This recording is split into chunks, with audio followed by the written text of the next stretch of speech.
Hello everyone, can you hear me? Sir, good evening. Yes, sir. Yes, sir. Evening. चलिए, हम लोग कहाँ तक एनालाइज किया था?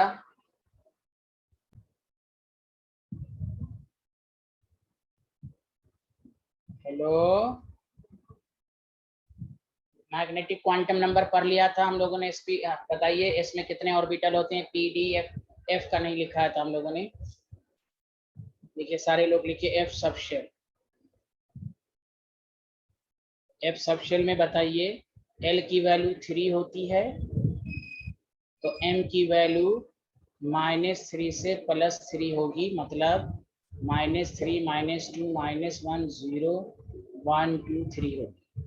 इससे ये साबित हुआ, इट मीन्स एफ सबशेल में कितने ऑर्बिटल होंगे? जल्दी बताइए। 7 ऑर्बिटल। अरे बोलिए ना, हाँ या ना? Yes, sir. हाँ, अब इसका शेप अब तक आया नहीं, हमें पढ़ना नहीं है, बस हमें सिर्फ ये जानना है 7 ऑर्बिटल होते हैं। अब आइए एक नई चीजें और सिखा के फिर मैं स्पिन क्वांटम नंबर पर आऊंगा।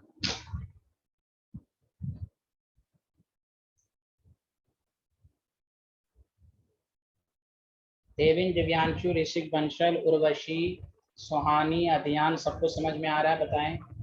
Yes, sir. Yes, sir. Thank you everyone.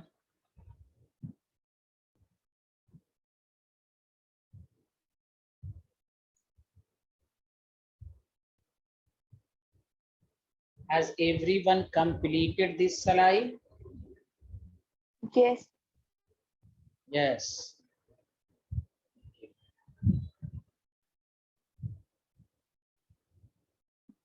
अक्षत मैंने यही लिखवाया है, आप स्क्रीनशॉट ले लें।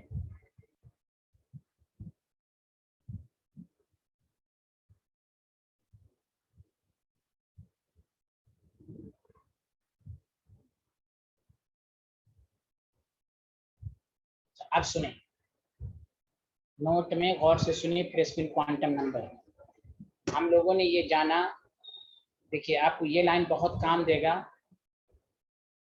कोई भी subshell, any subshell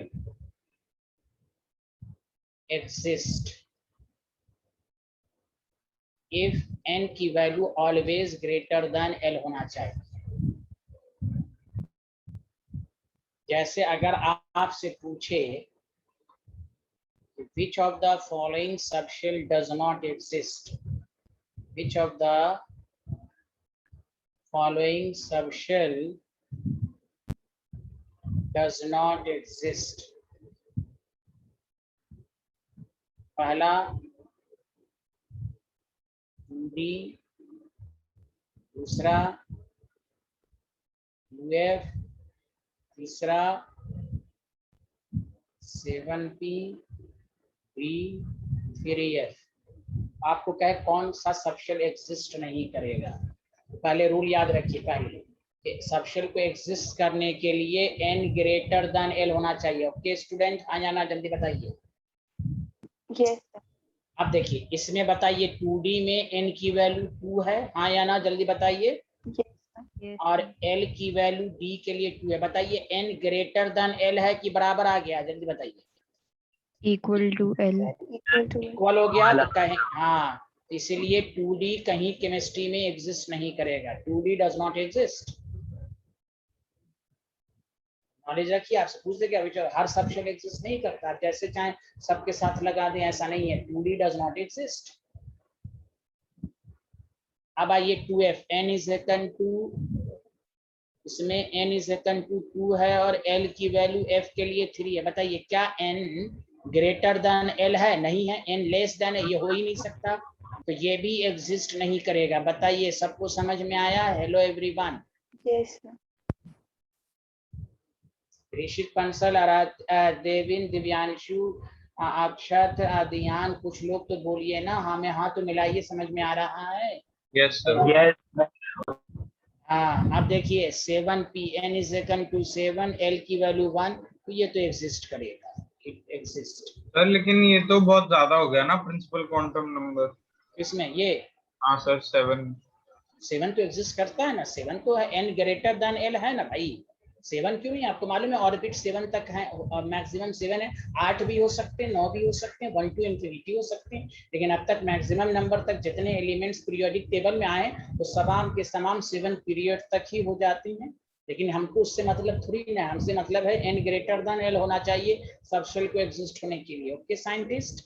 yes sir. या आप देखिए यहाँ n3 है, l की वैल्यू 3 है, तो क्या 3f एग्जिस्ट करेगा? बोलिए सब लोग। नो सर, नहीं करेगा। बहुत बेहतर, बहुत अच्छे आदमी हैं आप लोग, ये सब क्वेश्चन पूछ देता है। अच्छा अब मैं एक शॉर्ट ट्रिक्स बता देता हूँ, ये तो मैंने लॉजिक से समझा दिया, डायरेक्ट समझना हो तो सुनो प्लीज। जैसे तुम SPDF पढ़ते हो ना, हेलो हेलो पढ़ते हो ना SPDF? Yes sir. अच्छा देखो, SPDF ये पहले नंबर पर आया, ये दूसरे नंबर पर आया, ये तीसरे नंबर पर आया, मेरी लाइन को सुनना, ये चौथे नंबर पर आया। तुमसे कोई पूछ दे कि न्यूक्लियस के नजदीक नियरेस्ट S कौन सा होगा, तो 1 से शुरू होता है नियरेस्ट S, तो कहना 1S, 2S 3S सब पॉसिबल हैं। हम पूछ रहे हैं नियरेस्ट S कौन सा होगा, तो ये 1 से स्टार्ट होता है 1S, इसका मतलब S जो है वो 1 से स्टार्ट होता है, 1S 2S 3S। जब 1S एग्जिस्ट करेगा तो सब आगे वाला एग्जिस्ट करेगा। अब बताओ न्यूक्लियस के नजदीक सबसे नियरेस्ट P कौन सा होगा? 2p। 2p, very good. इसका मतलब 1p डज नॉट एग्जिस्ट। कोई कहे क्यों, तो यही लॉजिक देना, लेकिन डायरेक्ट भी याद रखो, पहला P न्यूक्लियस के नजदीक सबसे नजदीक P कौन है? 2p, मतलब 3p 4p ये सब तो होगा ही, नियरेस्ट P कौन सा है? 2p। अब आओ न्यूक्लियस के नजदीक सबसे नियरेस्ट D कौन सा है, जल्दी बता दो।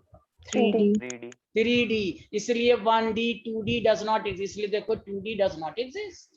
भाई न्यूक्लियस के नजदीक पहला ही D3 है, ये डायरेक्ट अप्रोच हुआ। अरे किसी को आ रहा है कि नहीं, मैं चिल्ला चिल्ला के बता रहा हूँ, आ रहा है ना अच्छे से? बोलिए। yes sir हाँ आप देखिए न्यूक्लियस के नजदीक पहला F कौन सा है? 4F 4F। तो क्या 1F एग्जिस्ट करेगा? No, sir. क्या 2F एग्जिस्ट करेगा? no No, sir क्या 3F एग्जिस्ट करेगा? No sir. हाँ तो 4F एग्जिस्ट करेगा, 5F वगैरह तो करे, आगे वाला तो करेगा ही। तो वही मैं समझाना, ये तो डायरेक्ट अप्रोच हुआ, लेकिन क्यों नहीं 2D एग्जिस्ट करेगा, तो n ग्रेटर देन l बताना। लेकिन डायरेक्ट भी इस तरह भी याद रखो, तो इसको भी याद रखना कि ये 1 है तो 1S से स्टार्ट होता है, तो 2S 3S तक तो होगा ही। P पहला 2 नंबर पर है तो पहला P 2P है, मतलब 1P आएगा ही नहीं। पहला D 3D है तो 1D 2D आएगा ही नहीं, आगे वाला तो पॉसिबल ही है। ये मैंने जो 4 लिखा है ये न्यूक्लियस के नजदीक वाला लिखा है। बताइए सबको समझ में? पहले ये स्लाइड लिख लीजिए। तो लॉजिक से भी समझा दिया, डायरेक्ट मेथड से भी समझा दिया। Rishik Bansal, have you any doubt? No sir.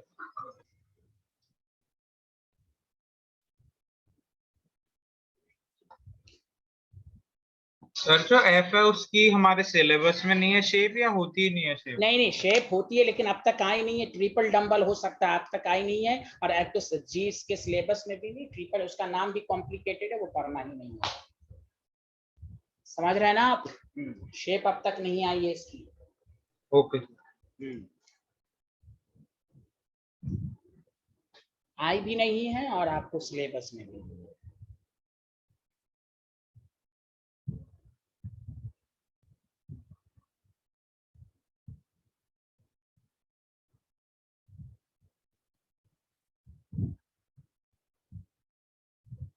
अध्यान और अक्षत को समझ में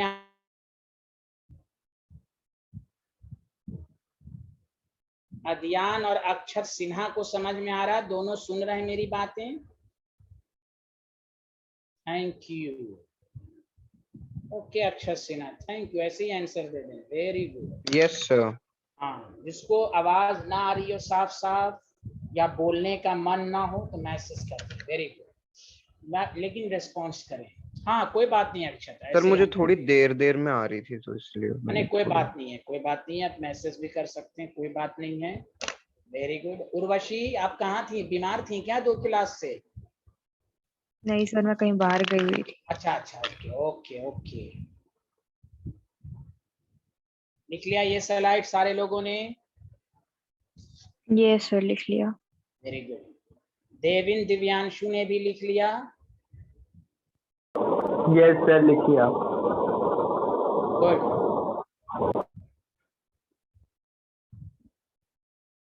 वेरी गुड वेरी गुड। चलिए मैं आगे बढ़ता हूँ। सुहानी को आ रहा है समझ में? Yes sir.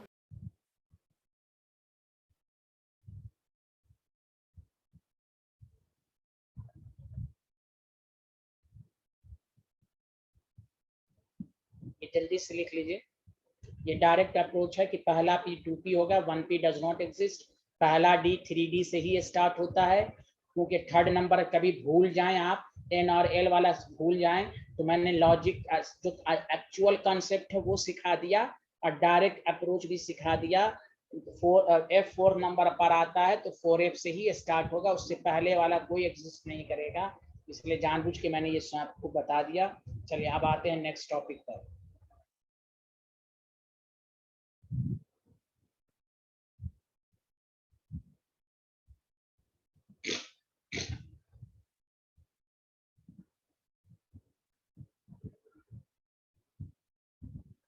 Done, everyone done. चलिए अच्छी बात है। नेक्स्ट टॉपिक डालिए, spin quantum number. Spin quantum number, इसको हम इससे डिनोट करते हैं या MS भी लिखते हैं? पहले टॉपिक डाल दीजिए। अच्छा आप लोग एक आंसर दीजिए, which of the quantum number is not given by Erwin Schrodinger? जल्दी बताइए। या वे मैकेनिकल, कौन सा quantum number wave mechanical model ने नहीं दिया था? Can you hear me? Sir spin quantum number. Spin quantum number, very good. मैंने कहा था ना प्रिंसिपल क्वांटम नंबर, मैंने लिखवा दिया था ना डिफिनेशन के दिन। Principal quantum number, azimuthal quantum number and magnetic quantum number, ये तीनों वेव इक्वेशन से आया था, क्वांटम मैकेनिकल मॉडल से आया था। स्पिन क्वांटम नंबर बहुत बाद में आया। सुना सारे लोग? हाँ वेरी गुड। अब आइए कि स्पिन क्वांटम नंबर क्या बताता है। कि बाद के साइंटिस्ट ने ये सोचा, अभी लिखिएगा नहीं, मैं 5 मिनट आपको पहले भाषण दूंगा, कि आपको ये बात मालूम है कि इलेक्ट्रॉन न्यूक्लियस के अराउंड रिवॉल्व करता है। बोर मॉडल के मुताबिक सर्कुलर पाथ था, बाद में आया कि भाई कोई भी पाथ हो सकता है, कोई फिक्स पाथ नहीं है, लेकिन अराउंड द न्यूक्लियस रिवॉल्व करता है। बाद के साइंटिस्ट ने ये भी कहा कि ठीक है न्यूक्लियस के चारों तरफ तो रोटेट करता ही है, लेकिन अपने एक्सिस पर भी ये रोटेट करता है, अपने एक्सिस पर भी। जिस तरह अर्थ सन के चारों तरफ रोटेट करता है और अपने एक्सिस पर भी रोटेट करता है, उसी तरह इलेक्ट्रॉन अपने एक्सिस पर भी रोटेट करता है। इसको कहते हैं सेल्फ रोटेशन, इसी को कहते हैं स्पिन। तो कोई भी कहे स्पिन ऑफ इलेक्ट्रॉन का क्या मतलब हुआ, तो motion of electron along its own axis। तो ये या तो क्लॉकवाइज हो सकता है या एंटी क्लॉकवाइज हो सकता है। तो spin quantum number orientation off spin को बता, ओरिएंटेशन का मतलब direction off spin off electron को बताया। सर जैसे अर्थ का होता है वैसे? अर्थ का, हाँ अर्थ का, भाई मैंने बताया ना, अर्थ सन के चारों तरफ भी रोटेट करता है और अपने एक्सिस पर भी रोटेट करता है। उसी तरह इलेक्ट्रॉन न्यूक्लियस के भी चारों तरफ रिवॉल्व करता है और अपने एक्सिस पर भी रोटेट करता है, तो उसी को हम स्पिन कहते हैं। समझ में आया एवरीवन? हाँ या ना यहाँ तक? Yes sir. नहीं समझ में आया देविन? भाई सर एक बार रिपीट कर दो सर। हाँ हाँ हाँ कोई बात नहीं, मैं 10 दफा ओके। मैंने ये कहा कि हाँ अध्यान आराम से बैठें। हाँ, मैं ये कह रहा था कि स्पिन क्वांटम नंबर का मतलब, पहला लिखिएगा नहीं, मैं इसी से समझाऊंगा दोबारा। ये क्या बताता है, तो पहले गौर से सुनिए। इट रिफर्स टू, मेरी बात गौर से सुनिएगा, orientation off spin off electron, spin off electron, orientation. आप कोई कहे सर स्पिन का क्या मतलब है, तो प्लीज सुनिए दोबारा। वे मैकेनिकल मॉडल के बहुत बाद के साइंटिस्ट ने ये बताया कि इलेक्ट्रॉन न्यूक्लियस के चारों तरफ भी रोटेट करता है और अपने एक्सिस पर भी रोटेट करता है। जैसे ये मान लीजिए न्यूक्लियस है और ये अपना एक एक्सिस मान लीजिए, दो तरह का मोशन, यही को हम स्पिन कहते हैं, स्पिन ऑफ इलेक्ट्रॉन। मतलब motion of electron along its own axis. जिस तरह अर्थ सन के चारों तरफ रोटेट करता है और अर्थ अपने एक्सिस पर भी रोटेट करता है, उसी तरह इलेक्ट्रॉन के दो मोशन है, around the nucleus as well as along its own axis. देविन आया समझ में? Yes sir. तो अब बताइए स्पिन ऑफ इलेक्ट्रॉन क्या बता, स्पिन क्वांटम नंबर क्या बताता, जल्दी बताएं। सर एक तो ये अपने एक्सिस पे भी घूम नहीं, सकता, नहीं। रोटेट कर सकता। नहीं, मैं ये पूछ रहा हूँ, पहला पॉइंट पढ़िए, स्पिन क्वांटम नंबर क्या बताता, जल्दी बताइए। Sir orientation off spin off electron. हाँ, अब कोई पूछे स्पिन ऑफ इलेक्ट्रॉन का मतलब, अब बताइए देविन जो बताना चाह रहे थे आप। हाँ, स्पिन ऑफ इलेक्ट्रॉन की मीनिंग बताइए। सर वो इलेक्ट्रॉन न्यूक्लियस के अराउंड भी रोटेट करता है और अपने एक्सिस पे भी रोटेट। तो इस दोनों में स्पिन किसको कहेंगे? Around is own axis, around is Devin, around is own axis. Okay, yes sir. चलिए मेरे साथ साथ लिखिए।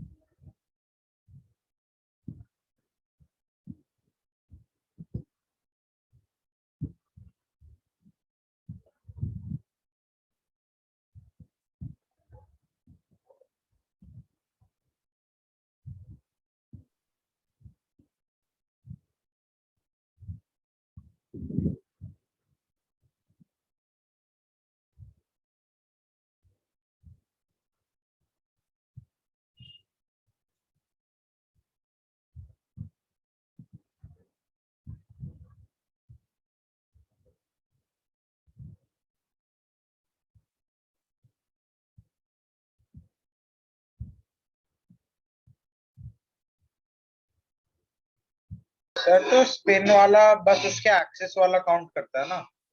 जी जी जी जी, हाँ वही लिखा रहे हैं, जी जी वही लिखवा रहे हैं आपको। हाँ, वही लिखवा रहे हैं कि हम अब तक पढ़ते आ रहे थे हम लोग कि भाई अराउंड द न्यूक्लियस होता है। बाद के साइंटिस्ट ने कहा, इसको ऐसे हिंदी में समझे ना, इलेक्ट्रॉन घूमता भी है और झूमता भी है। पहले था सिर्फ घूमता है, बाद में साबित हुआ नहीं भाई वो झूमता भी है। समझ में आया? हेलो हेलो, इलेक्ट्रॉन घूमता भी है एंड क्या बोला, झूमता भी है। हिंदी में याद रखिए, झूमता भी है और घूमता भी है, दोनों काम करता है। यही झूमने को हम कहेंगे स्पिन। समझ में आया ऋषिक, बंसल और देविन? हाँ यस सर। Yes sir. हाँ, जिसको मैं नाम भी लिख देता हूं, सेल्फ रोटेशन। सेल्फ रोटेशन यानी स्पिन ऑफ इलेक्ट्रॉन, मैं लिख दिया कि आपको समझ में आए। Motion of electron self rotation इधर इन क्लॉकवाइज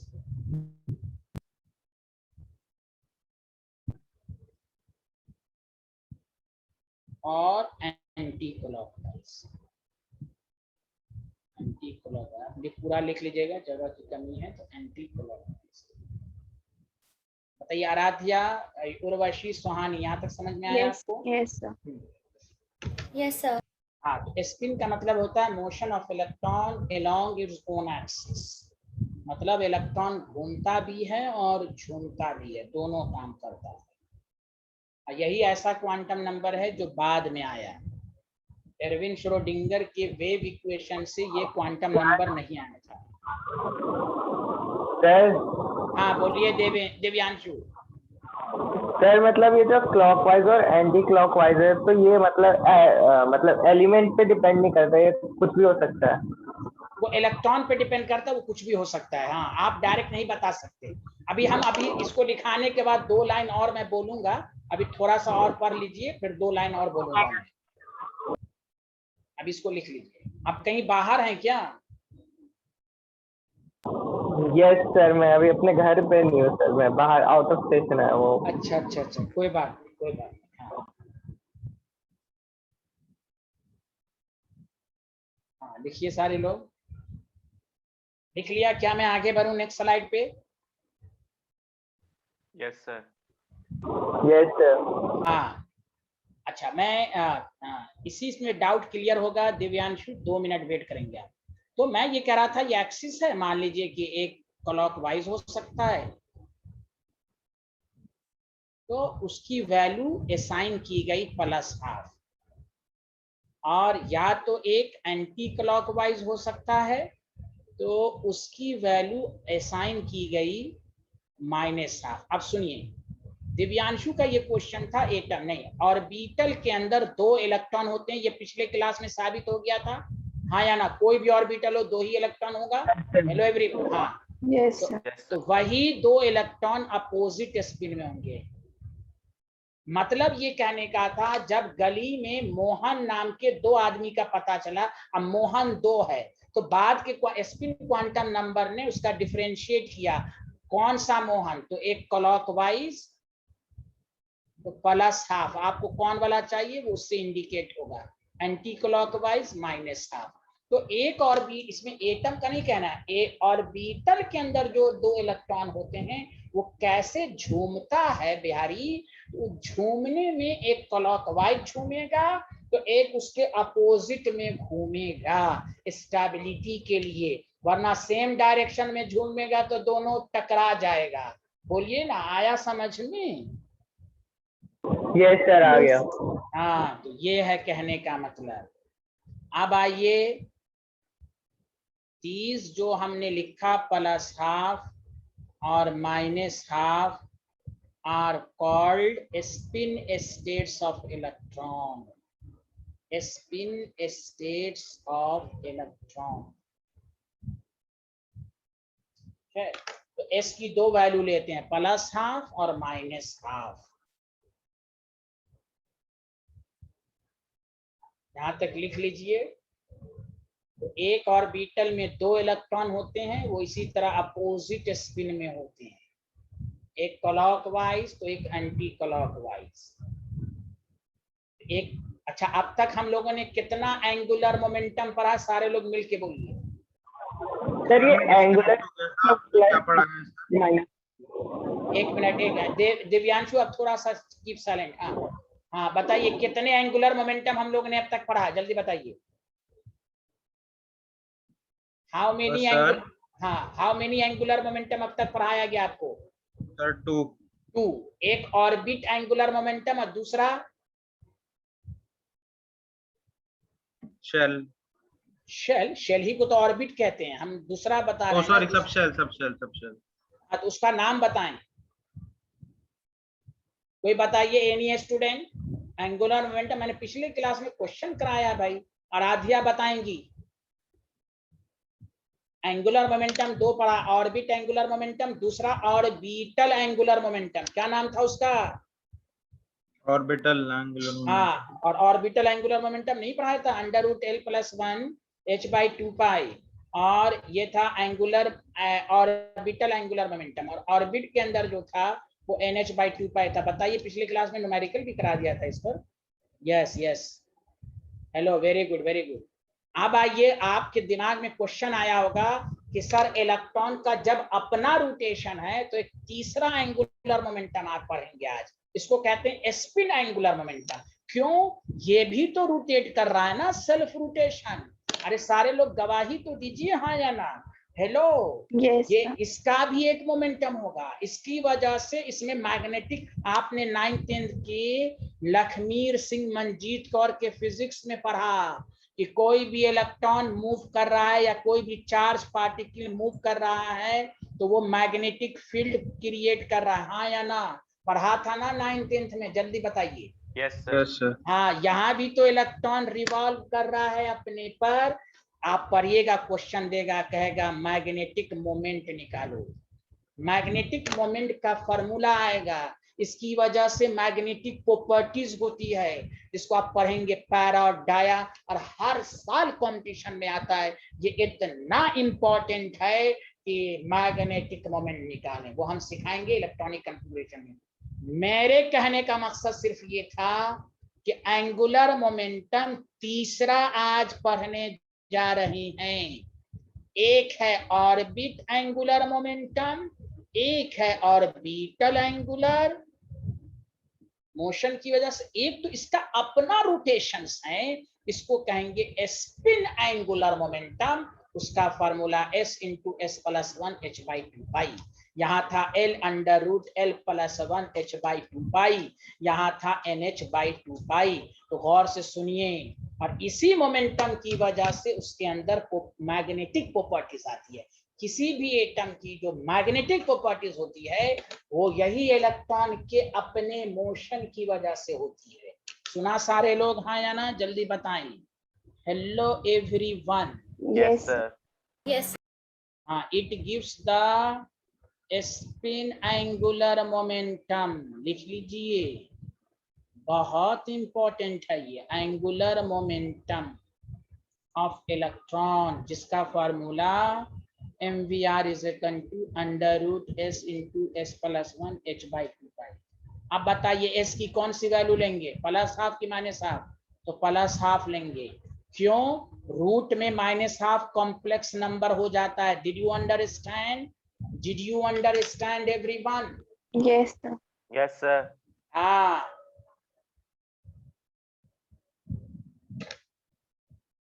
तो माइनस वाले के पास होता ही नहीं है स्पिन एंगुलर मोमेंटम। हाँ स्पिन होता है, लेकिन हम माइनस यहाँ पर नहीं लेंगे। मैं अभी बताऊंगा एस यहाँ पर क्या, मैं इसको ये बताता हूँ। यहाँ रूट में मैं बताता हूँ, देखिए इसका क्या मतलब है, अभी हम पढ़ेंगे। और सुनिए, टोटल स्पिन, सुनिए एक मिनट। तो ये जो एस है वो टोटल स्पिन है, वो होता है n into plus minus half. अब इसलिए मैं सारी बातें अभी नहीं बताऊंगा ना। अब इसमें प्लस माइनस हाफ जो होगा, तो माइनस वाला नहीं ना लेंगे। हेलो, हम मैग्नीट्यूड की बात करेंगे। 3/2 प्लस माइनस आएगा, तो हम यहाँ 3/2 रखेंगे। जैसे मैं बता रहा हूँ, 3 इलेक्ट्रॉन है तो half half half, total half कितना हो गया? 3/2। अगर माइनस हाफ लेंगे तो ये भी तो 3/2 होगा, लेकिन माइनस में आ गया, हम मैग्नीट्यूड लेंगे, तो बतवा तो बराबर ना हुई। हेलो, बस माइनस क्या बताता है? प्लस माइनस सब बताता है डायरेक्शन को, वैल्यू तो सेम ही आएगी मैग्नीट्यूड में। हेलो एवरीवन, अभी टोटल स्पिन मत लिखिए, ये बाद में आएगा, अभी रुक जाइए, बस ये फार्मूला लिख दीजिए। ये सब न्यूमेरिकल होगा तो आपको समझ में आएगा। बस हम ये समझाना मकसद था कि एंगुलर मोमेंटम 3 है, ऑर्बिट, ऑर्बिटल और स्पिन। क्योंकि अपने अलोंग रोटेट करता है तो इसकी भी एक मोमेंटम होगी। बाकी आप एस कैसे निकालेंगे वो हम बताएंगे, बस एस यहाँ पर माइनस नहीं रखना है। आगे बढ़े, जल्दी बताइए।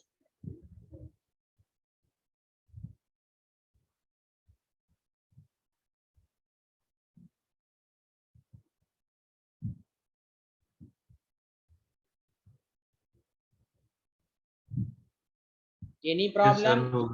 हो गया सबका? आप चलिए। Yes, sir.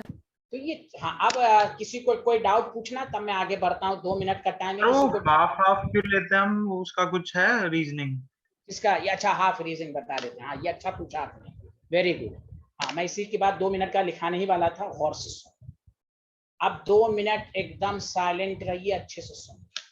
ये जितनी चीजें आपको बताई गई है ना, क्या आप देखने गए कि वो क्लॉकवाइज है या एंटी क्लॉकवाइज? ये जितनी चीज अभी मैंने आपको समझाई है, या कोई भी बुक लिखता है on the basis of classical mechanics, ये थ्योरी के फॉर्म में हम समझा रहे हैं। ऐसा कुछ होगा कोई जरूरी नहीं है। क्लॉकवाइज के लिए हाफ ही लेंगे, ऐसा कोई नेसेसरी कंडीशन नहीं है।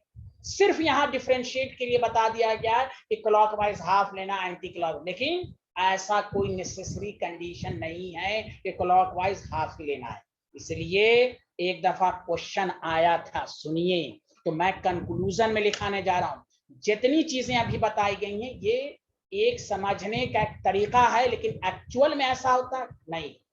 चूंकि आप पढ़िएगा श्रोडिंगर वेव इक्वेशन, ये प्योरली मैथमेटिक्स है। ये आप बस इतना समझिए कि सॉल्व होकर 2 सॉल्यूशन आया होगा, यही 2 सॉल्यूशन आया होगा, लेकिन एक्चुअल में क्लॉकवाइज एंटी क्लॉकवाइज के लिए फिक्स्ड वैल्यू है नहीं, कोई फिक्स वैल्यू नहीं है, इसका कोई प्रूफ नहीं है। सुना सारे लोग, हाँ या ना? इसीलिए मैं आपको जो कंक्लूजन लिखाने जा रहा हूं, गौर से सुनिए पढ़ने के बाद, कि प्लस हाफ क्लॉकवाइज के लिए लेते हैं, माइनस हाफ एंटी क्लॉकवाइज, ऐसा कोई फिक्स कंडीशन नहीं है। लेकिन समझने के लिए कि मोशन 2 तरह का होता है, उसको इंडिकेट करने के लिए लिखा जाता है, लेकिन ऐसा कोई नेसेसरी नहीं है कि हम क्लॉकवाइज के लिए हाफ ही लेंगे। सुना एवरी स्टूडेंट, हाँ या ना? जल्दी बताइए। Yes. Yes sir. इसलिए ऑब्जेक्टिव एक क्वेश्चन में कराऊंगा, ये जबकि इसमें बहुत आसान है, आसान वैसे समझा देते हैं लोग, क्लॉकवाइज हाफ ले लीजिए, माइनस हाफ ले लीजिए, लेकिन मैं अभी ऑब्जेक्टिव दूंगा। मोस्टली स्टूडेंट गलत करते हैं इसके आंसर में। जैसे मिसाल के तौर पर पहले क्वेश्चन लिखते हैं हम लोग, तब आपको मैं ज्यादा अच्छे से समझा पाऊंगा। चलिए मेरे साथ साथ जल्दी लिखिए, जो ऋषिक बंसल ने क्वेश्चन पूछा उसका आंसर इसमें भी आएगा। देखिए मेरे साथ साथ लिखिए, द क्वांटम नंबर, फास्ट जल्दी जल्दी लिखिए, द क्वांटम नंबर, क्वेश्चन से ही क्लियर होता है सारी चीजें, plus half minus half for the electron के लिए जो लिया गया, for the electron spin represent, ये प्रीवियस ईयर का क्वेश्चन है, और जो सही से पढ़ेगा वही आंसर देगा। मेरे साथ साथ लिख रहे हैं, हाँ या ना? जल्दी बताइए सारे लोग, हाँ या ना? Yes sir. Yes. हाँ, चूंकि इसमें Yes. ज्यादा, हाँ चारों ऑप्शन Yes, लिखना है। हाँ एकदम जल्दी जल्दी लिखिए, rotation of electron in clockwise, short form में लिख देता हूँ, in clockwise and anti clockwise, पहला ऑप्शन, डायरेक्शन रेस्पेक्टिवली। देखिए क्या लिखा, रेस्पेक्टिवली। देखिए सारा कंफ्यूजन डाउट क्लियर होगा, डायरेक्शन रेस्पेक्टिवली लिखिए, बाद में आप सोच समझ के आंसर दीजिएगा, पहले आप लिखिए दूसरा option, rotation of electron in anti-clockwise and clockwise direction। अब उल्टा उन्होंने कर दिया, respectively। देखिए जो मैं कहा था वही हो रहा है कि नहीं? तीसरा ऑप्शन देखिए, मैग्नेटिक मोमेंट, ये मैं समझाऊंगा आपको, मैंने अभी वर्ड बोला था, magnetic moment of the electron, मैं समझाऊंगा, magnetic moment of the electron pointing up and down respectively. पहले लिखिए, 3 ऑप्शन लिख लिया तब मैं आगे बढ़ूंगा, पहले लिखिए, ये आपके बहुत बड़े डाउट को क्लियर करेगा मेरे भाई लोग। पहले लिखिए सारे लोग, तीसरा 3 और 9 ऑप्शन लिख लिया? Yes sir. हाँ देखिए, ऋषिक, आराध्या, देविन, दिव्यांशु, अक्षत, अध्यान, सुहानी एंड उर्वशी, सब लोगों ने लिख लिया? बताइए तीनों option. Yes, sir. Yes sir. Yes sir. लिखिए, हाँ वेरी गुड। चौथा मेरे साथ साथ लिखिए तो जल्दी से, two quantum mechanical, two quantum mechanical spin states which have no classical analog,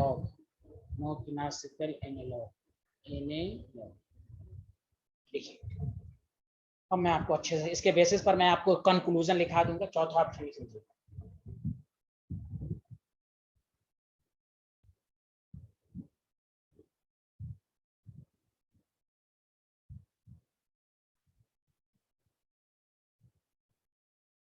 हाँ लिख लिया तो मैं समझाऊंगा, जल्दी बताइए। लिख लिया? Hello everyone, hello everyone. Yes, sir. देखिए एक मिनट, पिछले स्लाइड पर आइएगा, जो मैंने यहाँ पर, इसको खोलिए तो सारे लोग, इसको खोलिए, जो मैंने ये डायग्राम बनाया था, आप लोग बनाया था इसी तरह का? जल्दी बताइए। Yes, sir. Yes, sir. इसको कहीं कहीं पर स्पिन अप कहते हैं, जो एक ऑप्शन में भी है, स्पिन अप। इसको लिख लीजिए, एंटी क्लॉकवाइज को स्पिन डाउन लिख लीजिए तो जल्दी से। Spin up spin down. आगे बढ़े, जल्दी बताइए। ऋषिक सब लोगों ने लिख लिया ये वाला?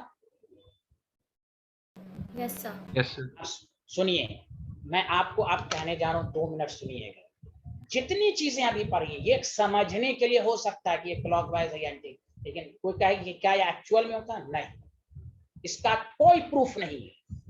ये एक समझने का तरीका, चूंकि क्वांटम मैकेनिक्स आप डील कर रहे हैं, आप बोर मॉडल नहीं पढ़ रहे हैं, आप क्लासिकल फिजिक्स नहीं पढ़ रहे हैं, इसलिए देखिए ये तीनों ऑप्शन गलत है। जो सिर्फ रट के पढ़ेगा तो सब समझेगा हाँ rotation of electron in clockwise anti clockwise respectively. हमने क्या कहा था, ये कोई फिक्स डायरेक्शन है, तो दूसरा भी तो सही होना चाहिए, rotation of electron in anti clockwise and clockwise. सही ऑप्शन कौन है जानते हैं आप? कहेंगे 2 quantum mechanical spin state which have no classical, यानी क्लासिकल फिजिक्स में इसका कोई प्रूफ, अरे बोलिए ना, कोई प्रूफ नहीं है सर नहीं है।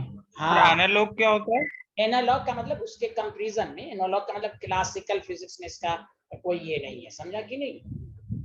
एनालॉग उसके मतलब कोई कंपैरिजन, क्लासिकल एक्सप्लेनेशन नहीं है। हाँ ये मैं वही फिर से समझा रहा हूँ, ये दिल की तशफ़ी के लिए या बुक लिखने के लिए लिख देता है, हाँ भाई स्पिन अप है, स्पिन डाउन है, ये क्लॉकवाइज है या एंटी क्लॉकवाइज, ऐसा कुछ होता होगा नहीं, क्या आप क्वांटम मैकेनिक्स का सर तो एक्चुअली क्या रिप्रेजेंट कर रहा है? एक्चुअली मतलब ये हाँ एक्चुअली वही है कि आप उसको क्लासिकल फिजिक्स से ये क्या एक बेसिकली ये क्वांटम मैकेनिकल स्टेट है जो मैं अभी आपको लिखाने जा रहा हूं, क्योंकि अगर आप ये नहीं पढ़ते तो सारे लोग यही कहते हैं भाई हाँ रोटेशन, ये ऑप्शन तो सही होना चाहिए। तो ये rotation of electron in clockwise anti clockwise direction जो है ये बेसिकली ऐसा कोई नेसेसरी नहीं है। तो वही मैं आपको अब लिखाने जा रहा हूं, उसके बाद आपका उसी में आपका आंसर मौजूद होगा। ये बेसिकली क्या है, 2 क्वांटम मैकेनिकल स्पिन है, स्पिन स्टेट है ये, बस स्पिन का मतलब वही है। ये तो सही है कि लॉन्ग इज ओन एक्सिस है, उसके मोशन है, लेकिन क्लॉकवाइज के लिए प्लस हाफ लेंगे, एंटी क्लॉकवाइज के लिए माइनस हाफ लेंगे, ऐसा कोई नेसेसरी कंडीशन नहीं है। तो मैं अब तो ऑप्शन कौन सा सही होगा इसका आंसर जल्दी बताइए? 4th। अब मैं इसके बेसिस पर कंक्लूजन लिखा देता हूं, लिखिए सारे, लिखिए 2 स्पिन स्टेट।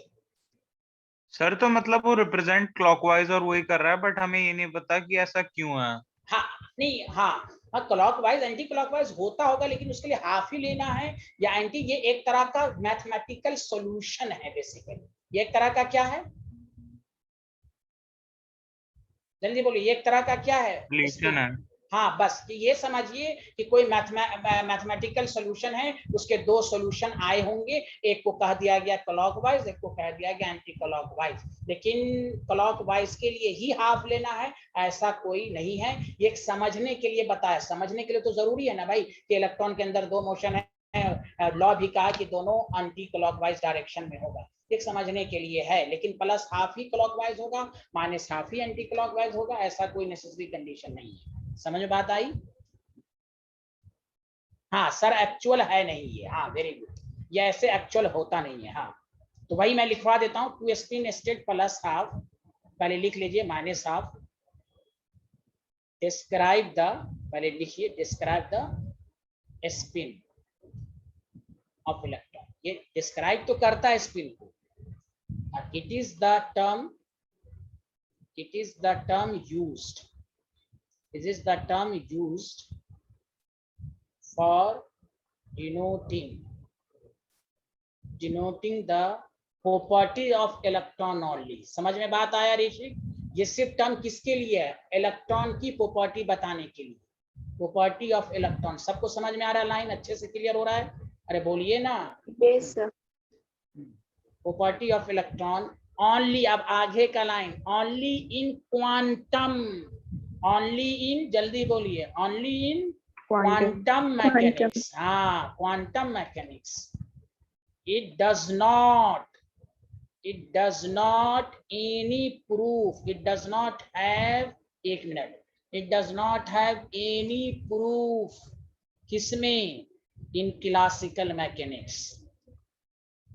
इन क्लासिकल मैकेनिक्स में इसका कोई प्रूफ नहीं है। बस आप ये समझिए कि spin quantum number denoting the spin off electron only in quantum mechanics. समझा के नहीं, एक के लिए हाफ माइनस हाफ समझने के लिए ले लिया गया बस।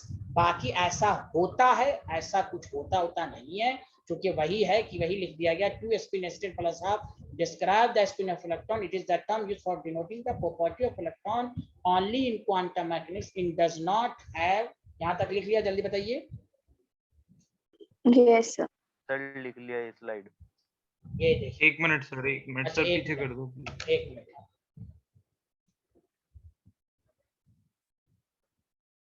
ये दिल की तशफ़ी के लिए हम लोग पढ़ते हैं कि भाई क्लॉकवाइज होगा तो ये होगा, वरना आपका पहला ऑप्शन तो सही होना चाहिए। मोस्टली स्टूडेंट पहला ऑप्शन पर टिक मारेंगे, लेकिन यहाँ फोर्थ ऑप्शन है, ये क्वांटम मैकेनिकल स्पिन स्टेट है।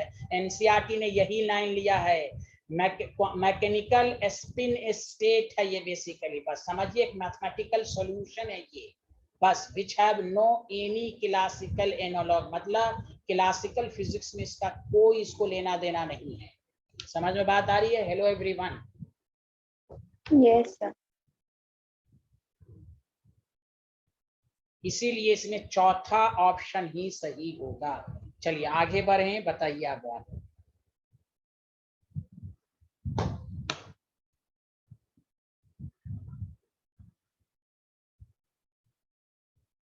हाँ, देविन, अक्षत, अध्यान, सबको समझ में आ गया? आगे बढ़े, सबको समझ में आ गया? हाँ यस सर। हाँ, कोई ऐसे पूछा जाए क्लॉकवाइज आंटी, वो हम प्लस हाफ माइनस हाफ लेंगे, लेकिन ऑब्जेक्टिव कराकर मैंने आपको साबित किया कि अगर यहाँ पर रहता है रोटेशन ऑफ क्लॉकवाइज तो आप इसको, बहुत सारे स्टूडेंट इसी को टिक मारते हैं, तीनों सही नहीं है। इसलिए मैंने कहा कि ये सिर्फ डिनोट करता है प्रॉपर्टीज ऑफ इलेक्ट्रॉन, कि भाई इलेक्ट्रॉन अपने न्यूक्लियस के अलावा अपने एक्सिस पर भी रोटेट करता होगा, इसलिए टू स्पिन स्टेट कहा गया, which is called quantum mechanical state. चलिए यहाँ तक चारों क्वांटम नंबर आपने पढ़ लिया। अब हम आपको इसके बेसिस पर नेक्स्ट टॉपिक समझाने जा रहे हैं, सारे लोग गौर से सुनेंगे। टॉपिक डालिए, एनर्जी ऑफ ऑर्बिटल। टॉपिक डालिए, एनर्जी ऑफ ऑर्बिटल और सबशेल हम कैसे निकालेंगे।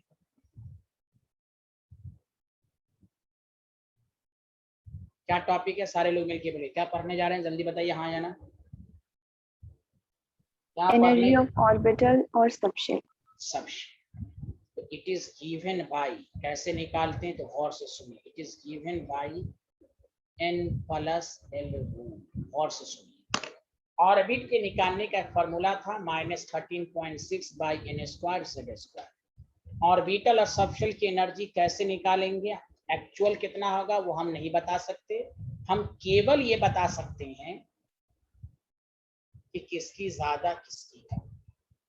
It is given by n plus l rule. तो पहले माइंड में सोच लीजिए, ऑर्बिटल और सबशेल की एनर्जी कौन बताएगा? जल्दी बताओ, सारे लोग बताओ, कौन बताएगा? जल्दी बताओ। हाँ, n+1 रूल। n+1 नहीं, n+l, l फॉर हाँ सर, l हाँ, सर, n+l।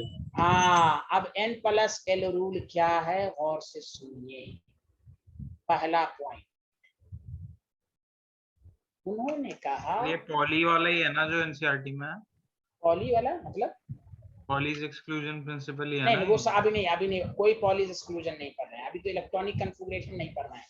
इलेक्ट्रॉनिक कन्फिगरेशन के लिए पहले ये जानना जरूरी है, एनर्जी ऑफ ऑर्बिटल। पहले इस पर आप ध्यान दीजिए, टीचर जो पढ़ा रहा है उस पर ध्यान दीजिए ऋषिक, ठीक है? हम लोग क्या पढ़ने जा रहे हैं ऋषिक बंसल, फिर से बोलिए, आप रिपीट कीजिए। आप चलो, एनर्जी ऑफ ऑर्बिटल और सबशेल कैसे निकालते हैं, क्या है रूल बताइए, किसके रूल के जरिए निकालते हैं बताइए। Very good, n+l।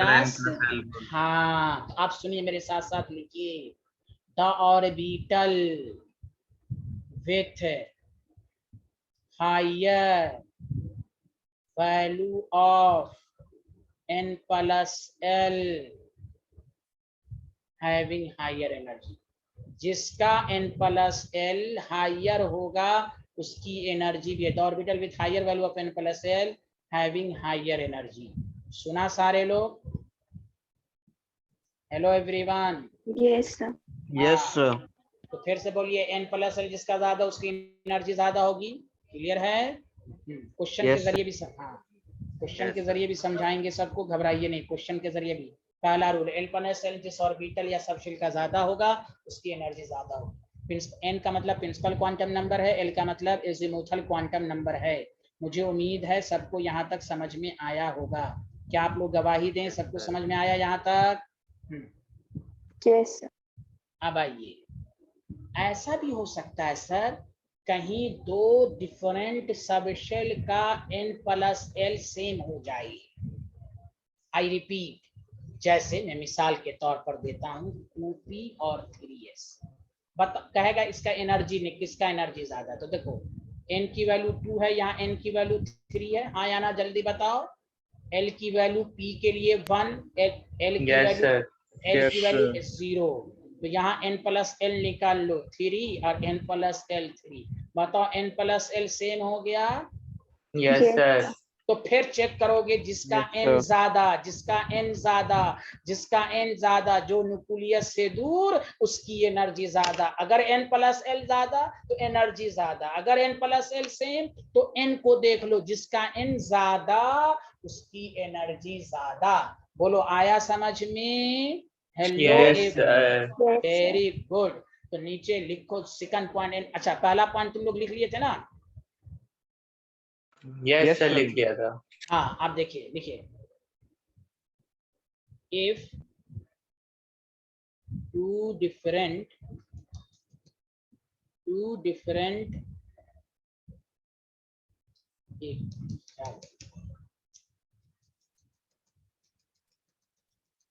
एक मिनट वेट।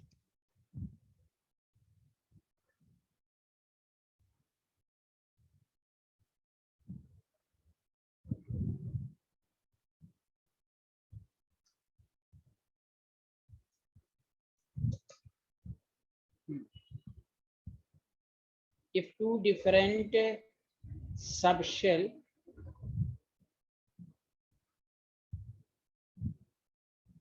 या ऑब्लिक करके ऑर्बिटल having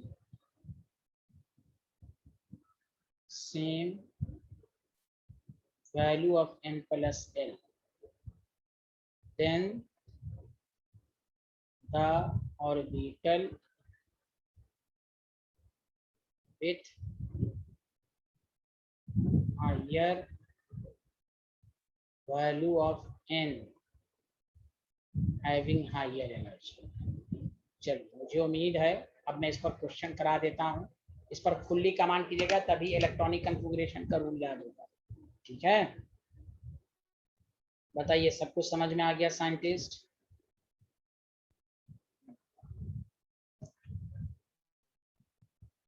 n+l रूल के दो ही पॉइंट हैं। n+l लोअर होगा तो एनर्जी भी कम होगी, अगर n+l की वैल्यू ज्यादा होगी तो then the orbital with higher value of n having higher energy. तो ये आया समझ में? हाँ या ना? अध्यान, अक्षर, देविन, दिव्यांशु, आराध्या, Yes, ऋषिक, उर्वशी, सुहानी, सबको समझ में आया? Yes, sir.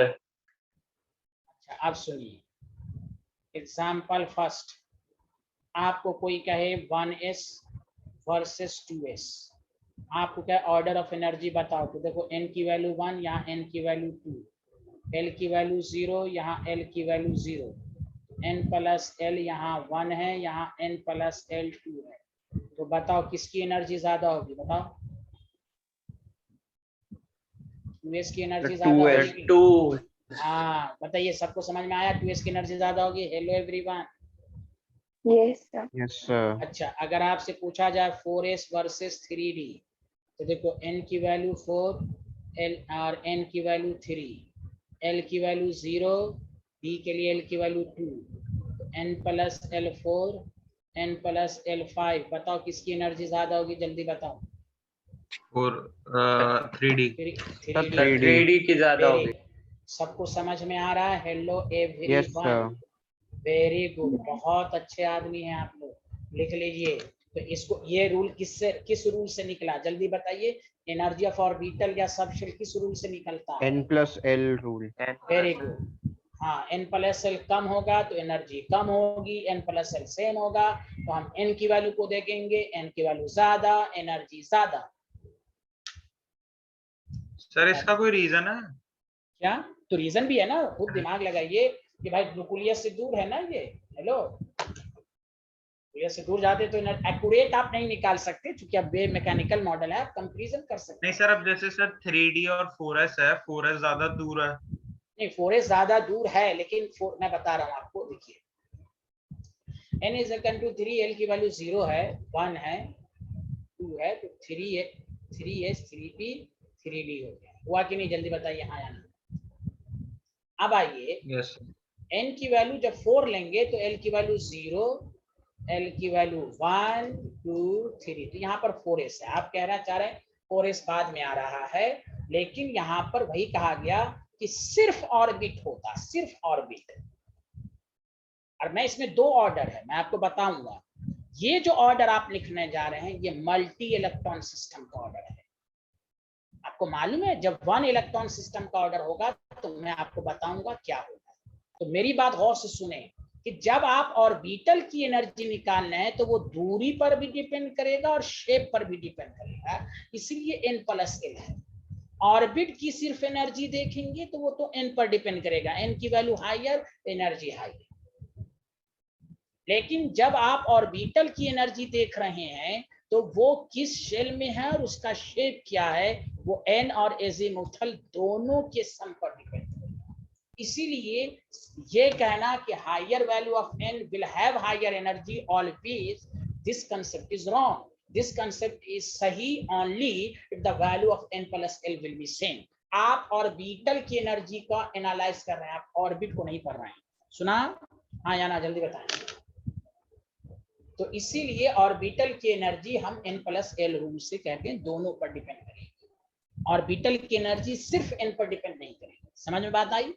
हाँ या ना, जल्दी बताइए। ऋषिक बंसल। Yes sir.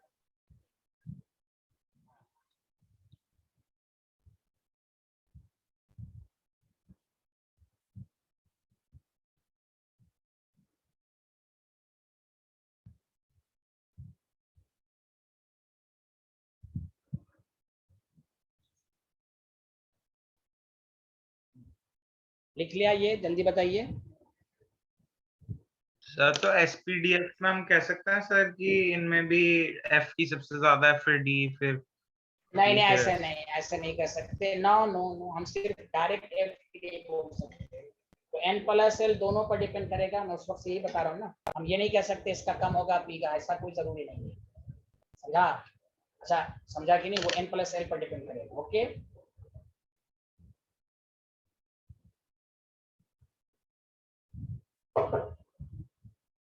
ये नहीं कि एसपीडीएफ में हम एफ का ज्यादा बोल देंगे, ऑब्वियसली बाद में आता है, लेकिन हम वो डिपेंड करेगा क्या है, n+L। आगे बढ़े, जल्दी बताएं सारे लोग।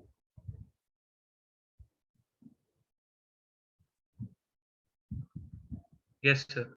Yes, sir. अब देखिए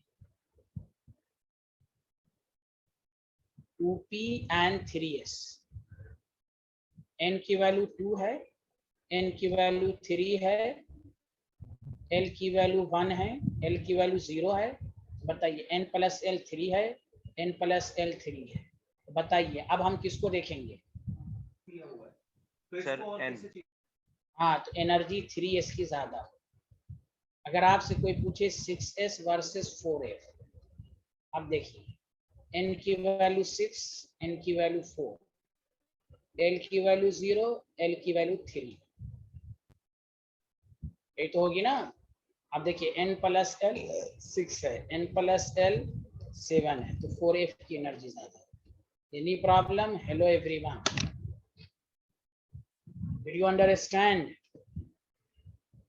एनर्जी Yes, कैसे निकालते हैं? ऑर्बिटल का ऑर्डर लिखने आ जाएगा सबको? हाँ या ना, जल्दी बताएं। Yes sir. अब हम एक चीज सिखाने जा रहे हैं, सारे लोग तैयार रहिए।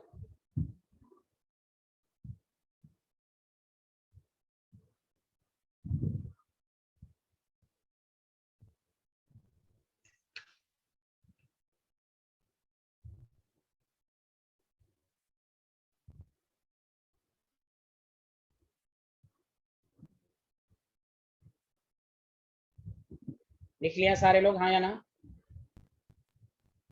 Yes. Yes, sir, done. Very good. अब सुने, देखिए अब मैं एक फार्मूला सिखा रहा हूं, मैं इसी स्टाइल में इलेक्ट्रॉनिक कॉन्फ़िगरेशन लिखवाऊंगा कि आप बगैर रटे हुए याद करें। शुरू में एक आध 2 मिनट आपको लगेगा ये अजीबोगरीब है, लेकिन आपको सबसे आसान लगेगा। देखिए मैं इसलिए अभी इलेक्ट्रॉनिक कॉन्फ़िगरेशन का रूल अभी नहीं सिखा रहा हूँ, उससे पहले क्या क्या कमांड करना है आपको वो मैं सिखा रहा हूँ। एक कमांड आ गया कि एनर्जी ऑफ ऑर्बिटल और सबशेल किसका ज्यादा किसका कम होगा। समझ बात आ रही है? अब सुने, आपको मालूम है कि इलेक्ट्रॉनिक कॉन्फ़िगरेशन का तो नाम सुना है ना आपने 9th 10th में? जल्दी बताइए, distribution of electron. Yes sir. कोई बोल ही नहीं रहे हो, बोलो ना यार आज सब लोग। Yes sir. Yes, sir. तो 9th 10th में पढ़ा distribution of electron in the shell. आप 11th में पढ़ रहे हैं तो distribution of electron in orbital and subshell. अब देखिए कैसे रूल है वो बाद में सीखेंगे, अभी हम आपको सिखाएंगे इलेक्ट्रॉनिक कॉन्फ़िगरेशन लिखने का तरीका, पहले कौन आएगा बाद में कौन आएगा। जैसे आप 9th 10th में पढ़ते हैं, पहले के आता है, उसके बाद एल आता है, उसके बाद एम आता है, यही तो आता था। जल्दी बताइए हाँ या ना? Yes, sir. उसी तरह हम 11th में, और इसका दूसरा नाम है SPDF कॉन्फ़िगरेशन। इस इलेक्ट्रॉनिक कॉन्फ़िगरेशन का दूसरा नाम है SPDF इलेक्ट्रॉनिक कॉन्फ़िगरेशन। तो इसका फार्मूला याद रखिए। वो लोग जो सिखाते हैं वो उसको छोड़िए, जो चीज मैं सिखाने जा रहा हूं आप इसको सीख लेंगे तो कंपटीशन के बहुत सारे क्वेश्चन आपसे होंगे। हम अब आपको डेप्थ वाला मैं समझाना चाह रहा हूं। देखिए फार्मूला क्या याद रखिएगा, NS। बोलिए मेरे साथ, बोलिए क्या लिखा मैंने, जल्दी बोलिए क्या लिखा? NS. NS। उसके बाद N-2F, N-1D और NP। बस ये याद रख लीजिए, इसको 5 दफा अपने मन में रिपीट कीजिए। पहले हम क्या लिखेंगे जल्दी बताओ? NS। क्या लिखेंगे जल्दी बताओ, क्या लिखेंगे मेरे साथ रिपीट करो? NS। उसके बाद बोलो N-2F। N-2F. उसके बाद N-1D. उसके बाद NP। NP।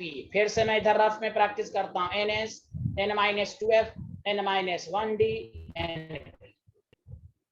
याद हो गया सबको?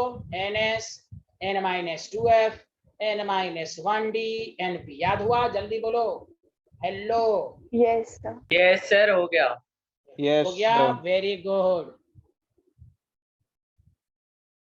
हाँ हाँ कोई बात नहीं, कोई बात नहीं स्वानी, कोई बात नहीं। Okay okay okay okay Swani, चलिए। हाँ तो फिर से एक दफा और, एक दफा और। अरे ऋषिक तुम भी तो रिपीट करो मेरे साथ साथ। याद हुआ? NS, N-2F, N-1D, NP। याद हुआ सबको हाँ या ना? Yes, sir. Yes sir. ये है क्या सर? अब है क्या तो सिखाएंगे ना, इलेक्ट्रॉनिक कॉन्फ़िगरेशन को लिखने का तरीका है। मैं क्लास में समझाता हूँ, आपका ध्यान नहीं रहता लगता है। इलेक्ट्रॉनिक कॉन्फ़िगरेशन का फार्मूला मैं बता रहा हूँ, ये डायरेक्ट रटे हुए आप याद रखें, विदाउट रटे हुए। तो पहले NS। अब देखो N की वैल्यू को 1 लो, N की वैल्यू 1 लोगे तो 1S आएगा कि नहीं? जल्दी बताओ हाँ या ना? Yes, लो sir. N की वैल्यू 1। अब बताओ N की वैल्यू, मेरे पॉइंट को सुनो सारे लोग कान खोलकर, N की वैल्यू 1 लोगे तो 1S पॉसिबल। क्या F और D और P आएगा? बोलो -0 1P। क्या 1P एग्जिस्ट करता है? मैंने इसलिए पहले पढ़ा दिया, जल्दी बताओ नो हाँ या ना? सर। No, sir. अभी तुम्हें थोड़ा सा लग रहा होगा अजीब, पटा लग रहा होगा ना, अभी कमांड हो जाएगा 2 मिनट के अंदर। और ये फार्मूला इतना इंपॉर्टेंट है कि पीरियोडिक टेबल में, खुद पीरियोडिक टेबल में इसका इस्तेमाल है। आपको वो सब याद नहीं रखना, जो सिखा रहा हूं उसको याद रखो। तो बताओ N की वैल्यू 1 लिए तो 1S ही पॉसिबल होगा, बाकी कोई पॉसिबल नहीं है।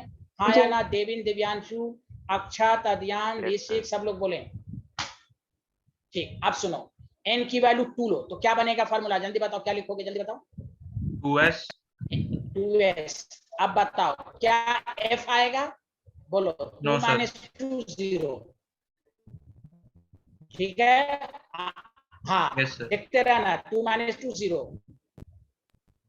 1 2 - 1 क्या हो जाएगा? 2 - 1 कौन? 1D 1D 1D पॉसिबल नहीं नहीं है, होगा पहला सर। D3। हाँ अब बताओ 2P तो हो जाएगा ना, बोलो हाँ या ना। Yes hello, sir. अरे Yes, बोलो sir. हाँ, अपने आप बन रहा 1S 2S 2P। अभी घबराओगे नहीं, मैं 2-3 दफा प्रैक्टिस कराऊंगा, 2-3 दफा। अब बताओ n की वैल्यू 3 लो तो क्या बनेगा? जल्दी बताओ मेरे साथ साथ, 3 लो सारे लोग, क्या बनेगा? n 3s की 3s 3f नहीं नहीं, अरे 3s 3f कैसे हो सर नहीं जाएगा? होगा, f नहीं होगा, f नहीं होगा। f भी f नहीं होगा, d भी नहीं होगा। 3s 3p होगा। वाह वेरी गुड, आ रहा है सबको समझ में? Hello, Yes, sir. अब बताओ n की वैल्यू 4 लो, बनाओ अपने से फार्मूला बनाओ, बताओ। 4s 4 3d 4p। Yes, n की वैल्यू 5 लो, बताओ क्या फार्मूला होगा? 5s 4d 5p। अरे बोलो, हेलो हेलो। Yes sir. हाँ n की वैल्यू 6 लो, क्या क्या हो जाएगा बताओ? 6s 6s 4f। 4f 5d 6p। देखो अपने आप याद हो रहा है, जल्दी बोलो ना यार। हाँ n की वैल्यू 7 लो, 7s 5f 6d 7p। बोलो आया हाँ या ना? Yes, sir. तो अब तक पीरियोडिक No, टेबल sir. में जितने नहीं, हाँ दोबारा बता देंगे, फिर से बता देते हैं, अभी तो मैं 2-3 दफा रिपीट करूंगा। पहले तो ये फार्मूला सबको समझ में आया? जल्दी बताओ पहले। NS NP N- ये सब आ गया। अब देखो डेविन, Yes. सब लोग देखो, n की वैल्यू पहले 1 लो तो क्या होगा? 1s होगा, जल्दी बताओ। Yes, sir. क्या FDP आएगा इसमें? No, sir. नो, सच सच बताओ, जोर से बोलो, कंफर्म होके बोलो। 1 - 2 माइनस में आएगा, 1 - 1 0, 1p डज नॉट एग्जिस्ट। अब बताओ n की वैल्यू 2 लो, क्या क्या आएगा? 2s और 2p, f और d नहीं आएगा। क्लियर है हाँ या ना? Yes, sir. यस सर, ऐसा बोल रहे हो कि लगता नहीं आ रहा है तुम्हें। जल्दी बोलो, n की वैल्यू 2 तो 2s, 2 - 2 0 नहीं, 2 - 1 1d नॉट पॉसिबल, 2p। आगे बढ़ें। Yes, sir. अब बताओ n की वैल्यू अपने से लो, देविन क्या लोगे? n की वैल्यू 2 के बाद 3 लोगे, 3s। क्या f आएगा?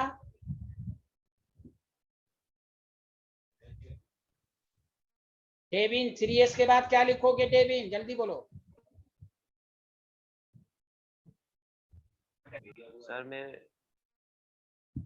f आएगा, f आएगा। 3 - 2 1f पॉसिबल है नहीं, 3 - 1d 2d पॉसिबल है नहीं, 3p। ओके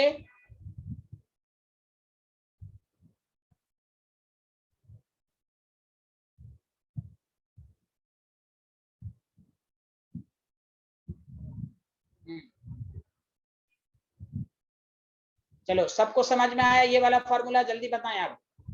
n की वैल्यू 4 लो, 4s, f और d, d आ जाएगा, 4 - 1 3d 4p। अब बताओ n की वैल्यू 5 लो तो क्या क्या? उर्वशी समझ में आ रहा है? Urvashi Yes, sir. 5s 4d अपने आप लिखा जाएगा, 6s f आ जाएगा, 6 - 2 4f, 6 - 1 5d 6p, 7s 5s 7f 5f 6d 7p। अपने आप याद हो गया कि नहीं? जल्दी बताओ हाँ या ना? तो बताओ Yes, ये sir. अपने आप लिख लोगे कि नहीं? आप जल्दी बताओ हाँ या ना? n की वैल्यू 1 1s, n की वैल्यू 2 2s 2p, n की वैल्यू 3 3s 3p। 4 दफा घर पे प्रैक्टिस करना, 4s 3d 4p। 5 की वैल्यू लो, 5s, f नहीं आएगा, 4d 5p। n की वैल्यू 6 लो, 6x 6 - 2 4f 5d 6p, 7s 5f 6d 7p। बोलो आ गया सबको हाँ या ना? और यही बोलो, ये सबको आ गया? जल्दी बताओ। Yes, sir. मैंने बहुत दफा लिख दिया, यही पर तुम्हें Yes, sir.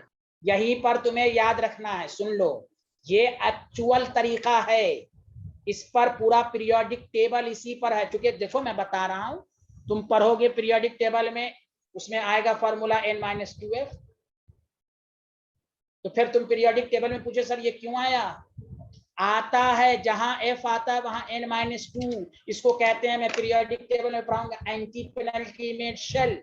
तो आप ओरिजिनल फॉर्म में इलेक्ट्रॉनिक कॉन्फ़िगरेशन को याद रखें, ns n-2f n-1d np। n की वैल्यू 1 तो 1 is possible, n की value 2 2s 2p possible, n की value 3 3s 3p possible, n की value 4 4s 3d 4p, n की वैल्यू 5 5s 4d 5p। कोई रखने की जरूरत नहीं। n की वैल्यू 6 6s 6 - 2 अब 4f आ जाएगा, 5d 6p, n की value 7 7s 5f 6d 7p। कोई रट्टूमल की तरह नहीं, ये फार्मूला इसी सीक्वेंस में याद रखिए। Did you understand? चलिए ये लिख लीजिए, सबको समझ में आया हाँ या ना, जल्दी बताएं। Yes sir. Yes. ऋषिक बंसल, आप समझ में आया क्या मैंने लिखवाना चाहा? जल्दी बताएं। यस सर, ये जनरल फॉर्म है, इसमें सर पूरा याद नहीं करना पड़ेगा, वो जो हाँ रटना n होता की वैल्यू, हाँ रटना नहीं पड़ेगा। यही एक्चुअल मेथड है पीरियोडिक टेबल में। आप मेरे से पढ़ रहे हैं सब लोग, इसी के मुताबिक चलिए। शुरू में थोड़ा सा अनपढ़ा लगता है, ये सर क्या पढ़ा रहा है। अब ये पर कमांड कीजिए, पूरी इनऑर्गेनिक केमिस्ट्री इसी फार्मूले पर है, ये ओरिजिनल फार्मूला है, ये एक्यूरेट रीजन के साथ है। n की वैल्यू 1 1s, n की वैल्यू 2 2s 2p है, इसलिए मैंने पहले समझा दिया 2d is not possible, 3f not possible, 2f not possible, इसलिए जानबूझ के पहले पढ़ा दिया। मुझे उम्मीद है कि डेविन को अब आया होगा, मुझे उम्मीद है डेविन को आया होगा। उर्वशी आप बताइए, आपको अच्छे से आया ये फार्मूला कि नहीं आया? सर आ गया। Very good. आराध्या को आया? Yes, sir. Good, very good. घर पर आज एकदम लिख लिख के प्रैक्टिस कर लीजिए, फार्मूला पहले याद रखना चाहिए। चलिए आगे बढ़ें, जल्दी बताइए। 1 मिनट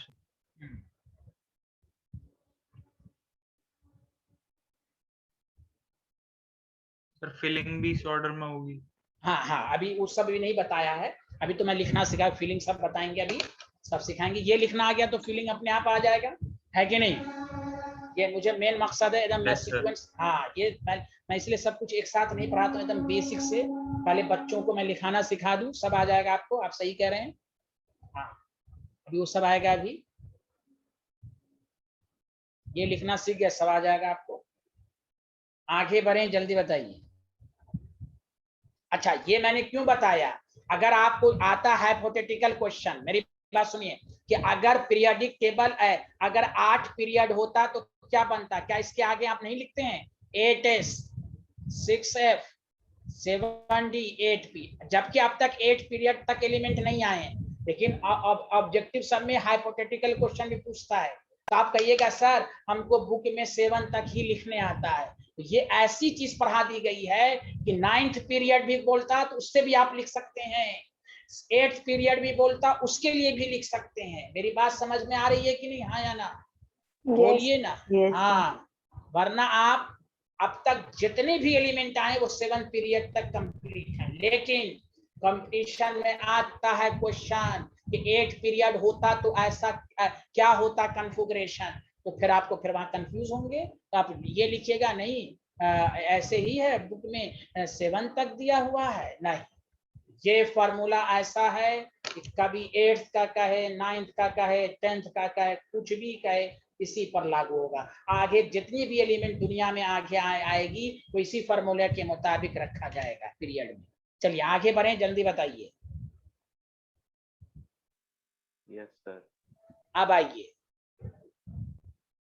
मेरी बात आप गौर से सुनिए।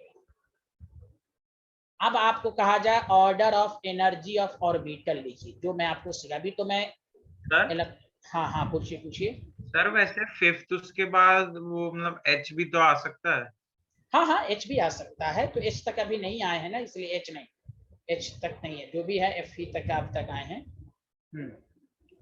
वैसे सर H भी होगा ना इसमें, लेकिन हमारा वो एग्जिस्ट नहीं करता तो हम लिखते नहीं है। वो होगा N-3G, n-3g आ जाएगा। समझ गए आप? आगे बढ़ें।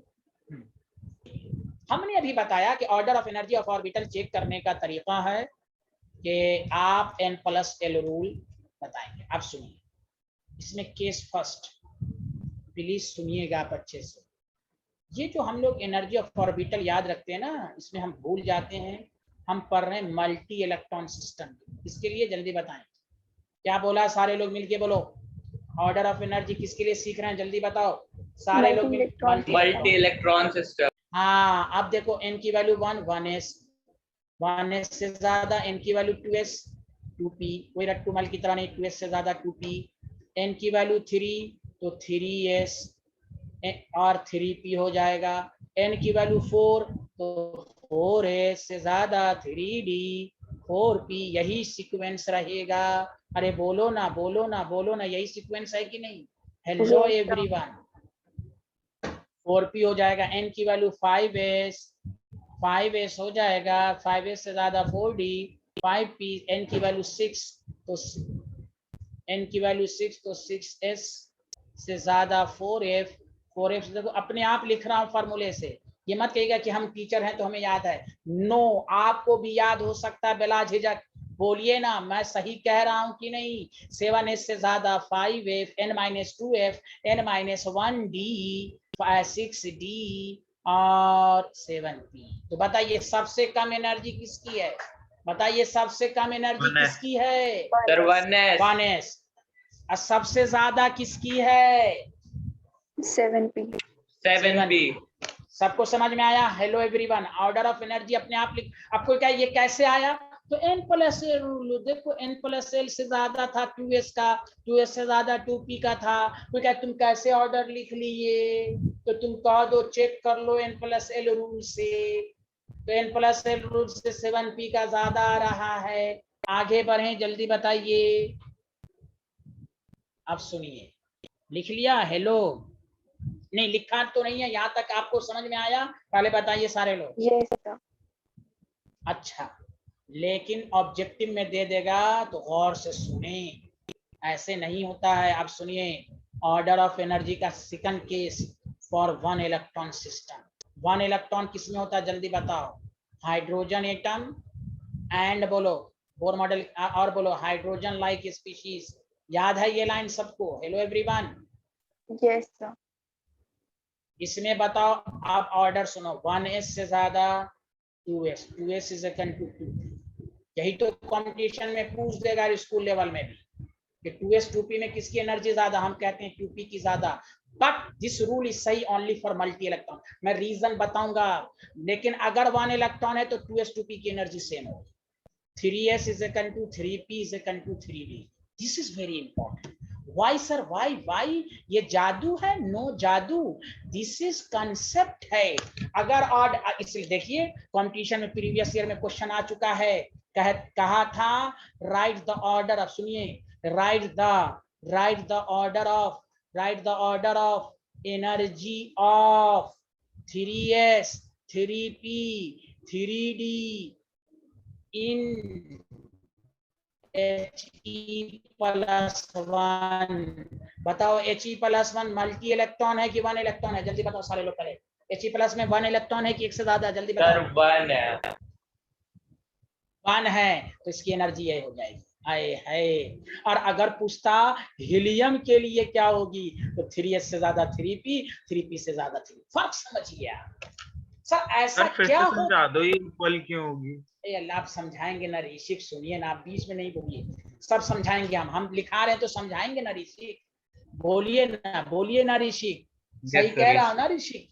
हाँ, आप घबराइए नहीं, एकदम पेशेंस रखिए मेरी क्लास में, सब हम आपको समझाएंगे। मैं यही तो आपको समझाना चाह रहा हूँ कि स्टूडेंट को कहा जाता है कि 2s 2p का ऑर्डर लिखो, वो बेचारा बगैर समझे नशे की हालत में 2s 2p है तो हमेशा रख लेता है 2p की एनर्जी ज्यादा। दिस रूल इज सही only for multi electron system.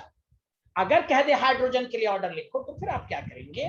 तो 2s is equal to 2p होगा, जो सही से पढ़ेगा वही आंसर देगा। अब मैं लॉजिक बताता हूं, सुनिए, क्या आप तैयार हैं लॉजिक सीखने के लिए? जल्दी बताइए। दिमाग को एक मिनट शांति कीजिए। सबका ध्यान है मेरे स्क्रीन की तरफ, जल्दी बोलिए। क्या मेरी आवाज साफ और लाउडली आ रही है? जल्दी बोलिए। Yes, sir. अब सुनिए, हाइड्रोजन की पहले बात मैं कर रहा हूं, बताइए। हाइड्रोजन की बात कर रहा हूं तो सिर्फ एक ही इलेक्ट्रॉन होगा, जल्दी बताइए। Yes, sir. हमने आपको बोर मॉडल में सिखाया था ना कि हाइड्रोजन में एक इलेक्ट्रॉन होगा तो वो फर्स्ट ऑर्बिट में रहता है, लेकिन क्या वो सेकंड में भी जा सकता है, थर्ड में भी जा सकता है। क्योंकि 7th ऑर्बिट तक पॉसिबल है, वो कहीं भी रह सकता है, लेकिन उसको ज्यादा स्टेबिलिटी कहाँ मिलेगी? फर्स्ट पर। बोलिए हाँ या ना। Hello everyone. अच्छा, अब Yes, देखिए, sir. केमिस्ट्री कहता है, मेरी बात सुनना, कि जब एक ही इलेक्ट्रॉन होता है तो बताइए न्यूक्लियस का सिर्फ फोर्स ऑफ अट्रैक्शन लगेगा कि नहीं? यहाँ ओनली फोर्स ऑफ अट्रैक्शन, हाँ या ना? Yes sir. तो जब फोर्स ऑफ अट्रैक्शन होगा तो कंसेप्ट ये कहता है कि देखो n is equal to second है, तो सेकंड में 2s भी है, 2p भी है, तो इसीलिए कहा गया कि दोनों की एनर्जी सेम होगी। न्यूक्लियस से दूर जाएंगे तो एनर्जी बढ़ेगी, क्योंकि इसी शेल में 2s 2p है, इसीलिए 2s is equal to 2p होगा। अब n इज इक्वल टू 3 की एनर्जी तो ज्यादा होगी 2 से, लेकिन इसके घर में 3s 3p 3d है, तो इसकी एनर्जी सेम है, ओनली फोर्स ऑफ अट्रैक्शन। लेकिन याद रखिए, प्लीज सुनिएगा, जिसमें मल्टी इलेक्ट्रॉन सिस्टम है वहां फोर्स ऑफ अट्रैक्शन भी है और रिपल्शन भी है, दोनों काम करता है। 1 इलेक्ट्रॉन में ओनली फोर्स ऑफ अट्रैक्शन, तो केमिस्ट्री ने कहा न्यूक्लियस से दूर जाएंगे तो एनर्जी बढ़ेगी, अगर n की वैल्यू सेम है तो एनर्जी दोनों की सेम होगी। मतलब ये हुआ कि अगर किसी में एक ही इलेक्ट्रॉन है वहां एनर्जी सिर्फ n पर डिपेंड करेगी, l पर डिपेंड नहीं करेगी। n की वैल्यू सेम तो एनर्जी सेम, क्योंकि यहां सिर्फ फोर्स ऑफ अट्रैक्शन है।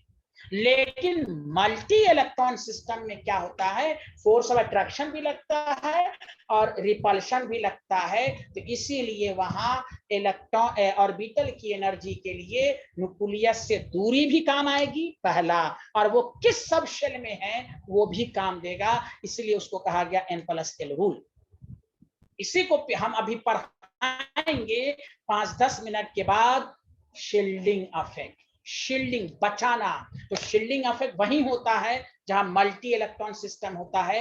न्यूक्लियस में इलेक्ट्रॉन पर फोर्स ऑफ अट्रैक्शन के अलावा रिपल्शन भी काम करता है मल्टी इलेक्ट्रॉन में, लेकिन 1 इलेक्ट्रॉन सिस्टम में सिर्फ फोर्स ऑफ अट्रैक्शन काम करता है, इसलिए यहां n पर ही डिपेंड करेगा। n की वैल्यू सेम तो एनर्जी सेम। बताइए आया समझ में? हाँ या ना? जल्दी बोलो।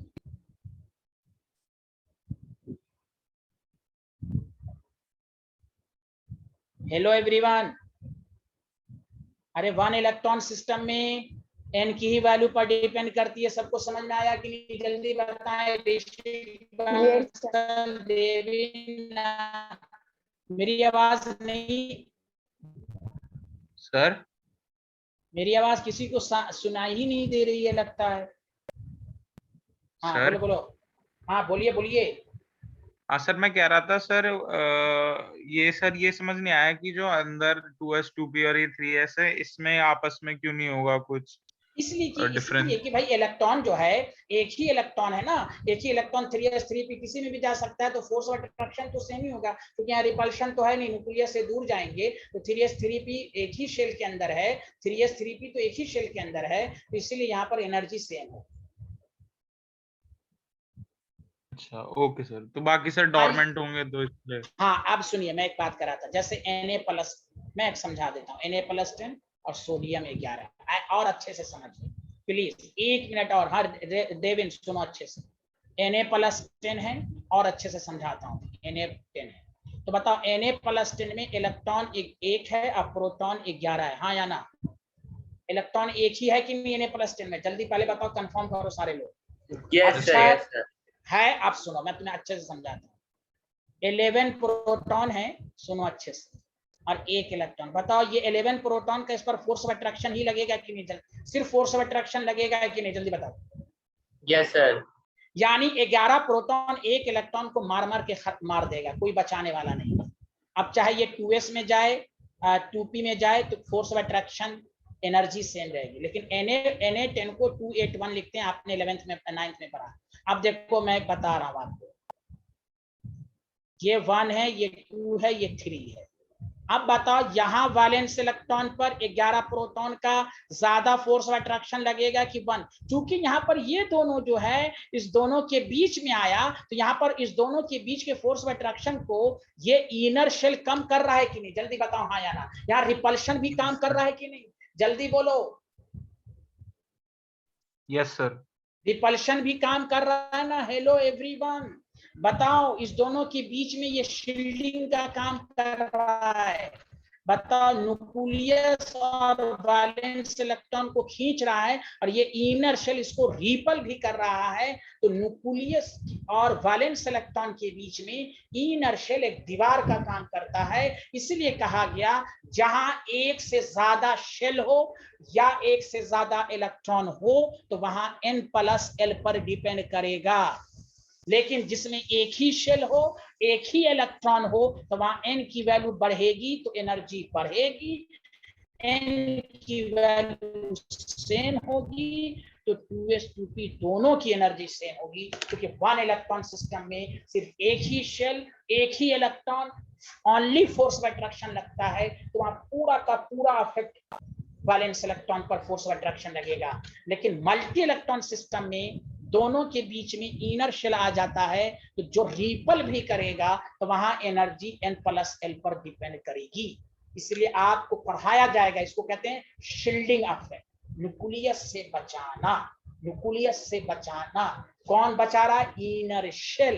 इनर शेल एक बचाने का काम कर रहा है। तो इसीलिए जो भी हम लोग आप रट के पढ़ते हैं 1s से ज्यादा 2s 2p, याद रखिए ये मल्टी इलेक्ट्रॉन सबके सिस्टम के लिए है, मल्टी शेल के लिए है, तभी इसमें एनर्जी n+l पर डिपेंड की। लेकिन जिसमें केवल 1 इलेक्ट्रॉन हो तो 1s से ज्यादा 2s, 2s is equal to 2p, 2p से ज्यादा 3s, 3s 3p is equal to 3d, उससे ज्यादा 4s, 4s is equal to 4p, 4d is equal to 4a। This is the concept. बताइए, मुझे उम्मीद है आपको समझ में आया होगा। जल्दी बोलिए हाँ या ना। हेलो एवरीवन, मेरा गला बच गया, समझा दे जल्दी बताइए, सबको समझ में आया हाँ या ना? चलो जल्दी ऑर्डर यहाँ से। अरे यार देवेंद्र, दिव्यांशु, अक्षत, सबको अच्छे से समझ में आया? जल्दी बताएं। उर्वशी को शायद नहीं आया। तो याद रखो, जो हम लोग ऑर्डर पढ़ते हैं, इसलिए क्वेश्चन को सही से करना। जो हम लोग ऑर्डर पढ़ते हैं एनर्जी का, वो मल्टी इलेक्ट्रॉन सिस्टम के लिए है। तो n+l रूल जो है वो मल्टी इलेक्ट्रॉन सिस्टम के लिए है और मल्टी शेल के लिए भी है, जिसमें एक से ज्यादा इलेक्ट्रॉन हो या एक से ज्यादा शेल भी हो।